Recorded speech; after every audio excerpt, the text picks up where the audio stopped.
کسی نے کہا کہ غامدی صاحب پریشان ہیں, 2-4 چیزیں حرام رہ گئی ہیں, وہ کس طریقے سے میں حلال. اب حدیث جب غامدی صاحب کے فیور میں جاتی ہے تو غامدی صاحب حدیث سے استدلال کرتے ہیں, جب مخالفت میں جاتی ہے تو کہتے ہیں تو تاریخی کتابیں ہیں. بھائی تاریخی کتابیں ہیں, لیکن اس میں ہسٹری کس کی ہے, آرڈر کس کے ہیں, نبی کے آرڈر ہیں.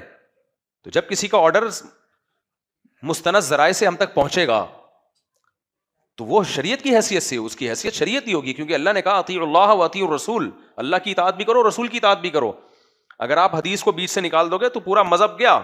تبھی غامدی صاحب ہر بات کے جواب میں یہ کہتے ہیں قرآن میں تو کہیں نہیں لکھا ہوا. صرف اگر قرآن کو دیکھا جائے تو بہت سی باتیں قرآن میں نہیں ہیں, سارا اسلام تو حدیث میں, اور پھر آگے فقہاء نے جو اس کی تشریح کی ہے اس میں ہے. تو اور قرآن ہی نے ہمیں حکم دیا ہے حدیث کو فالو کرنے کا, قرآن ہی نے ہمیں حکم دیا ہے. اس پہ بہت کچھ کہا جا سکتا ہے, ابھی تو مختصر وقت ہے.